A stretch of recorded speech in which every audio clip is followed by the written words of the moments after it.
Good morning, football fans, UFL fans. Well, it is here, week 10, the final regular season week of the UFL. And first, we're going to have a few news items. The UFL is already announcing their showcase for new players coming to the league next year. They're going to be mostly in July. You're going to have one in St. Louis on July 12th, another one in D.C. on July 14th, one in Houston on July 26th. Atlanta is going to be July 28th. Orlando is going to be September 29th and October 20th in San Diego. All right, so we have 4 games this weekend. One game that is pretty big. One game that is going to decide who gets the first round pick. Not the way you think. Another game that's we don't know how they're going to play because they're going to be playing each other next week in the USFL conference game.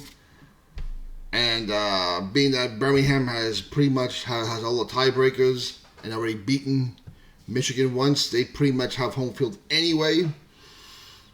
And then you have another game where they're just playing at the schedule. We'll start with the Sunday games first. My DC Defenders are going to finish home against Arlington Renegades. Of course, these two teams played last year in the XFL Championship. This should be a good game because, well, the last few games all have been good. Last year, it was week 9 when Arlington came back in DC, took them to overtime and lost in overtime. I was there for that one. Fun game. Then, of course, you had the UFL Championship, which I'm still baffled by that game. And it hurts more this year seeing how both teams have done. Goes to show you that when you have a chance to win the championship, don't blow it. And this year, you had DC won, came back, scored 11 points within the last, it was under a minute, and won the game. So this game is going to be in Audi Field. 2-7 Arlington, 4-5 DC. These two teams are just playing the schedule in an NFL edition. Like I said, it should be another close game. Should be a fun game, hopefully. Interesting to see how the Washington crowd will be this week. As I said, Washington is a show-me town like New York. You win, we come. If you have nothing to play for, we're probably going to do something else. But I am going to take my Defenders in this one, in the close one. I'm going to go 28-25. DC wins. I just think because they're home and they do have a little bit more firepower. That's the only reason why I'm going with them. Otherwise, Arlington is capable of winning this game very easily. They're really playing for nothing other than playing at the schedule. The second game of the Sunday matchups, what we're calling the Toilet Bowl. Prime time. 1-8 Houston, 1-8 Memphis. And this is going to be a primetime game of the year. I think only the second Sunday primetime game of the year. What a way to end it. So, Moose Johnson came up with the idea that the team who wins this game is going to get the first round pick. That is rather interesting if you ask me because, one, will the players be motivated? Now, listen, these guys are playing for an audition for the NFL, maybe the CFL. Maybe to come back next year. How big is it to them? Because when you're on a 1-8 team, there isn't a lot of room for you on many rosters in any league, any professional football league. But the even bigger question is, how will the coaches be motivated?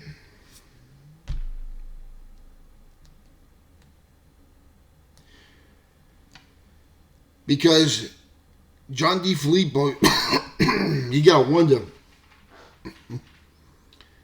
either one of these guys, are they going to even be back next year to get the benefit of the first round pick? Now, John DeFilippo had a good year with the New Orleans Breakers last year. Took into the playoffs. Played Birmingham tough in the conference final. And this year, of course, he inherited a terrible team in Memphis. So maybe you bring him back for another year to prove himself, because since he inherited this crap team and he did a good job in New Orleans, come to think of it, I think I would. I would. Now, as for C.J. Johnson, he's had 2 years. His team was bad last year. It was worse this year. It was boring last year. It was even more boring this year. There is no life on that offense whatsoever. So even if C.J. Johnson does win this game, and I think they're going to. I think Houston's going to win this game. I think they're a better team.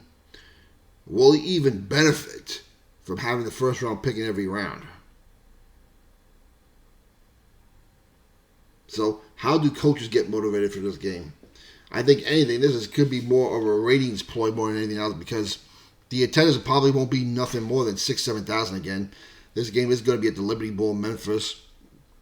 It's a Sunday night game. Granted, I know school's over for that part of the country now, but it's still a work day for most people. And can you really motivate taking your kid to a late, well, not late to the game, but a 6 p.m. Sunday game, Central Time in Memphis? Either way, I think this game will be close also. But I still think Houston, Houston's defense has been terrible the last 2 weeks. It hasn't been very impressive. They were awful against Birmingham, and last week they blew a 12-point lead in the fourth quarter to Michigan.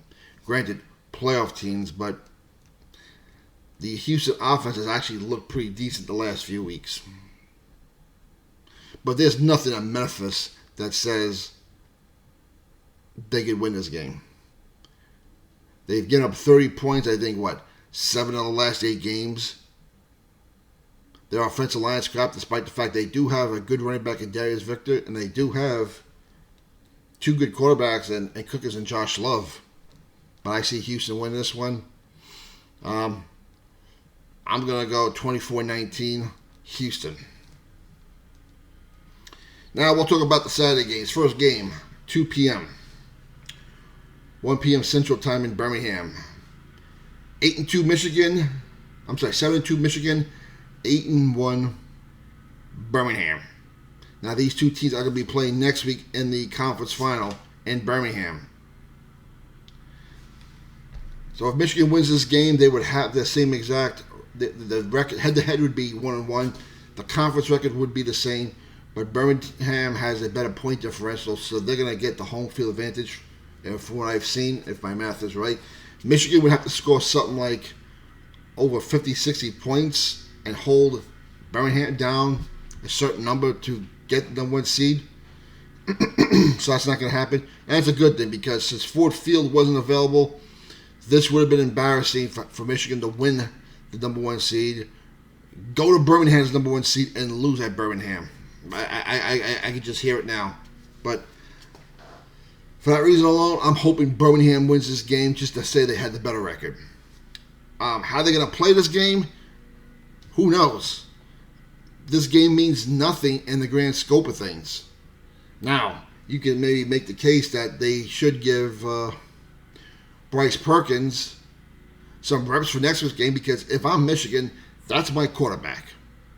I'm going to say it again. There's nothing that as a defensive coordinator make me worried about E.J. Perry, Danny Etling, or Brian Lewerke. There isn't. Bryce Perkins, to me, is your best shot against a defense this good.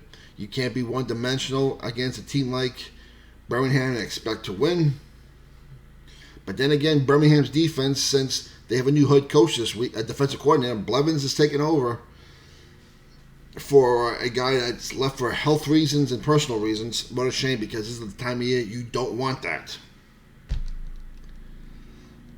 How far do you push Adrian Martinez? Do you split time with him and Matt Corral?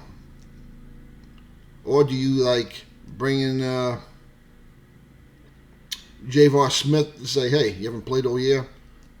Because this game, it doesn't mean nothing. I mean, it's going to be like last year's Houston-Arlington game in Week 10 when they met a week later. Houston won the last game. They didn't really try. And then the following week, Arlington surprised them and upset them. So I'm going to go with Birmingham just because I still think they're the best team. I'm going 24-20 Birmingham. We'll see, though. Game doesn't mean nothing. Of course, the game of the week, 4 p.m. Saturday, 3 p.m. Central Time at the Dome. 7-2 San Antonio, 6-3 St. Louis for the number 1 seed and home field advantage in the following week. So this is a big game. Question is, does A.J. McCarron play? Please, for the sake of the league, if he's all right, please play him. Same thing with Chase Garbers. I want to see this quarterback matchup for the third time and see it 2 weeks in a row. And because St. Louis has had the better fans, the better attendance, for the sake of business, I want St. Louis to win this game. If there's one game I really want to see happen, I want to see St. Louis win. I would like to see Birmingham to win just to have the better record. I want to see my defenders win because they're my team, and I don't really care about the toilet bowl. But this game, for the sake of business, and maybe getting 40,000 people the following week, or 50,000 at the conference title game, I'm rooting for St. Louis. And I'm telling you, if Manny Wilkins plays this game, I don't like their chances. We saw what Manny Wilkins could do in the fourth quarter of a big game. 3 straight picks. And this San Antonio defense is pretty good.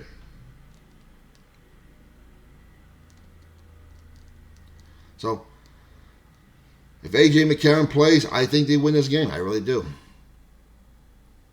If Manny Wilkins plays this game, it's good. I'm probably gonna like San Antonio to win.